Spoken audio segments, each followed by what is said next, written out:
విశాఖలోని ఆయుష్మాన్ ఆసుపత్రిలో దారుణం చోటు చేసుకుంది. ఆనందపురానికి చెందిన బాలిక చెవి నుంచి ద్రవం కారుతుండటంతో కుటుంబ సభ్యులు ఆయుష్మాన్ ఆసుపత్రికి తీసుకువచ్చారు. బాలికకు పరీక్షలు నిర్వహించిన వైద్యులు శస్త్రచికిత్స అవసరమని సూచించారు. బాలిక మృతి చెందినట్లు ఆసుపత్రి యాజమాన్యం తల్లిదండ్రులకు తెలిపింది. బాలిక మృతి విషయం తెలిసిన వెంటనే బంధువులు, కుటుంబ సభ్యులు ఆసుపత్రి వద్దకు చేరుకుని ఆందోళనకు దిగారు. బాలికకు మత్తుమందు అధిక మోతాదులో ఇవ్వడం వల్లే తమ కుమార్తె మృతి చెందిందని కుటుంబ సభ్యులు ఆరోపిస్తున్నారు. ఘటనపై పూర్తి స్థాయిలో విచారణ జరిపి బాధ్యులపై చర్యలు తీసుకోవాలని వారు డిమాండ్ చేశారు. ఈ ఘటనకు సంబంధించి ఆసుపత్రి యాజమాన్యంపై మహారాణిపేట పోలీస్ స్టేషన్లో కుటుంబ సభ్యులు ఫిర్యాదు చేశారు. కేసు నమోదు చేసిన పోలీసులు బాలిక మృతికి గల కారణాలపై దర్యాప్తు ప్రారంభించారు. అయితే బాలిక మృతికి గల కారణాలు పోస్టుమార్టం నివేదిక వచ్చిన తర్వాతే వెల్లడయ్యే అవకాశం ఉందని పోలీసులు తెలిపారు.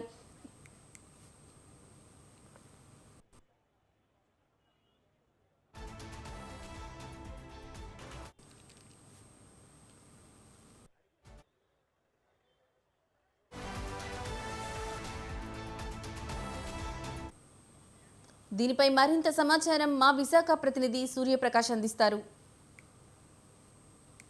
విశాఖ ఒక ఆర్థిక రాజధానిగా ఏ విధంగా పేరుగాంచింది, అదేవిధంగా వైద్య రాజధానిగా అయితే ఎప్పటి నుండి కూడా ఉత్తరాంధ్ర వాసులతో పాటు అలానే ఒడిశా, ఛత్తీస్గఢ్ సరిహద్దు ప్రాంతాలు ఏవైతే ఉంటాయో ఆ ప్రాంత వాసులకు కూడా విశాఖపట్నం వైద్య ఆరోగ్య ప్రధానిగా అయితే విశాఖ నగరం అయితే నిలిచిందైతే ప్రధానంగా చెప్పుకోవచ్చు. అందుకు అనుగుణంగా ఇక్కడ రోజు రోజుకి కూడా వందలాది హాస్పిటళ్ళు కూడా ఇక్కడ పూర్తిగా రావడంతో అన్ని మెడికల్ మల్టీ స్పెషలిస్ట్ హాస్పిటల్ నుండి కూడా చిన్న క్లినిక్స్ వరకు కూడా ఎక్కడికక్కడ ప్రతి ప్రాంతంలో కూడా ఈ హాస్పిటల్స్ అయితే అత్యధికంగా తీసుకొచ్చిన పరిస్థితి ఉంది.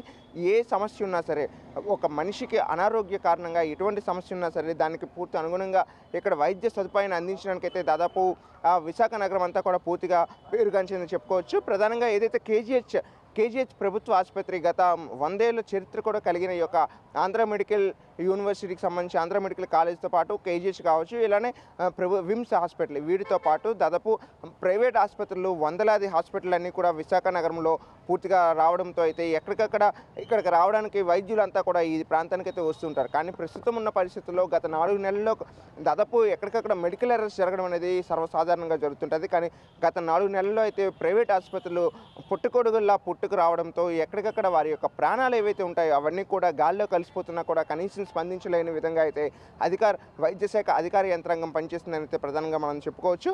ఇదైతే గత 4 రోజుల క్రితంగా ఒక ఘటన అయితే చోటు చేసుకుంది. 2 రోజుల క్రితం అయితే ఒక చిన్నారి బాలిక తన యొక్క చెవి శస్త్రచికిత్స కోసం వెళ్ళినప్పుడు అనెస్థీషియా ఎక్కువ కావడంతో తన యొక్క ప్రాణాలు కోల్పోయిన ఆ హాస్పిటల్ ఏదైతే ఉందో ఆ హాస్పిటల్ పైన ఎటువంటి ఆయుష్మాన్ హాస్పిటల్ గతంలో దాంట్లో దాదాపు 2 ఏళ్ల హిస్టరీ కూడా చూసుకున్నా కూడా దాదాపు మెడికల్ ఎర్రర్స్తో 8 మంది వరకు కూడా ప్రాణాలు కోల్పోయారని కాస్త కొన్ని ఆరోపణలు అయితే ఉన్నాయి. అటువంటి ఆసుపత్రిలో మరోసారి ఇటువంటి ఘటన జరిగినా కూడా కనీసం వైద్య శాఖ అధికారులు ఎటువంటి చర్యలు తీసుకోవడం, దాంతోపాటు ఒమేగా హాస్పిటల్లో హార్ట్కి సంబంధించి ఒక చిన్న ఇష్యూ ఏదైతే ఉందో హోల్ ఏర్పడిందని చెప్పేసి దానికి సర్జరీ చేయాలని చెప్పేసి తీసుకెళ్ళి హాస్పిటల్లో ఠాగూర్ సినిమాలో ఏ విధంగా నిర్వహించి డాక్టర్ చనిపోయిన వ్యక్తిని కూడా ఏ విధంగా ట్రీట్మెంట్ చేసి అధిక మొత్తంలో అయితే డబ్బులు ఎలా గుంజుతారో ఆ విధంగానే విశాఖపట్నం ఒమేగా హాస్పిటల్లో కూడా అటువంటి ఘటన చోటు చేసుకుందని చెప్పేసి అయితే పలు ఆరోపణలు, బంధువులు నిరసన కార్యక్రమాలు అయితే చేపట్టిన పరిస్థితి ఉంది. దాంతోపాటు ఒక హై హాస్పిటల్ ఏదైతే ఉందో ఆ హై హాస్పిటల్కి సంబంధించి అక్కడ కూడా అనెస్థీషియా ఎక్కువ ఇవ్వడంతో ఆ యొక్క బాలుడు పూర్తిగా కోమాలోకి వెళ్ళిపోయిన నర్సీపట్నంకి చెందిన వ్యక్తి కోమాలోకి వెళ్ళిపోవడం, అతన్ని తీసుకెళ్లి పినాకిల్ హాస్పిటల్లో కావచ్చు, అలానే అపోలో హాస్పిటల్లో కూడా ఇలా ఏదైతే మంచి హాస్పిటల్స్లోకి తీసుకెళ్లి మెరుగైన వైద్యం అందించడానికి కంటి శస్త్రచికిత్స ఏదైతే ఉందో అక్కడ నుండి వాళ్ళ ఆ ప్రాంతానికి తొలగించడం అయితే చేయడం అయితే జరిగింది. కానీ ఇన్ని ఘటనలు పునరావృతం అవుతున్నా, వారి యొక్క ప్రాణాలు కోల్పోతున్నా కూడా కనీసం జిల్లా వైద్య శాఖ అధికారులు కావచ్చు, జిల్లా యంత్రాంగం కావచ్చు వాళ్ళపైన ఎటువంటి చర్యలు తీసుకోవడంతో ఈ హాస్పిటల్ కూడా నిత్యం కూడా ఈ ప్రధానంగా అనెస్థీషియాకి సంబంధించి డోసేజ్ కారణంగానే ఈ యొక్క ప్రాణాలు కోల్పోతున్నారని చెప్పేసి అయితే ప్రజా సంఘాలు అయితే తెలియజేసిన పరిస్థితి ఉంది.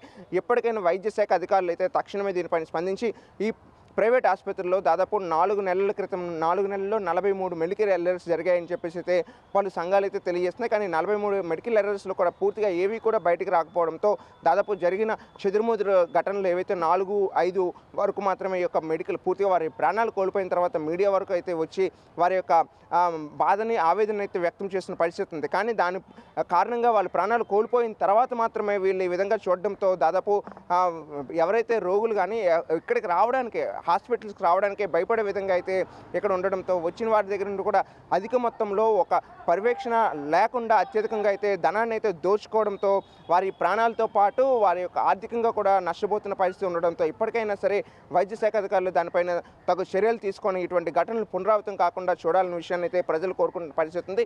అలానే విశాఖ నగరంలో మల్టీ స్పెషాలిటీ హాస్పిటల్స్ ప్రైవేట్ సెక్టర్లతో పాటు ప్రభుత్వ సెక్టర్లో కూడా చాలా హాస్పిటల్స్ అయితే ఉన్నాయి. అటువంటి హాస్పిటల్లో కూడా దీనిపైన ప్రచారం కూడా చేయాల్సిన అవసరం అయితే ఉంది. ప్రభుత్వ హాస్పిటల్ ఏదైతే రన్ చేస్తున్న కేజీహెచ్ కావచ్చు, విమ్స్ హాస్పిటల్ కావచ్చు, అలానే ఆంధ్ర మెడికల్ కాలేజ్ ఈ మూడిట్లో కూడా మెరుగైన శస్త్రచికిత్సలు అందించే సౌఫల్యం కానీ అవకాశం కానీ ఉందనే విషయాన్ని కూడా ప్రజలకు తెలియజేస్తే అక్కడ కూడా వచ్చి మెరుగైన వైద్యం అందించుకుంటే అవకాశం ఉంటుందనే విషయాన్ని కూడా స్థానికంగా చాలామంది అయితే కోరుకుంటున్న పరిస్థితి ఉంది. ఇప్పటికైనా సరే మెడికల్కి సంబంధించి పూర్తిగా ఒక విచారణ కమిటీ అనేది ఏర్పాటు చేయకపోతే ఇటువంటి ఘటనలు పునరావృతం అవుతాయి. ఎంతోమంది ప్రాణాలు అయితే కోల్పోతాయి. ఇలా ప్రాణాలు కోల్పోకుండా ముందస్తు చర్యలు తీసుకోవాల్సిన అవసరం ఎంతైనా ఉందనే విషయాన్ని అయితే ప్రధానంగా కోరుకుంటున్న పరిస్థితి కనిపిస్తుంది.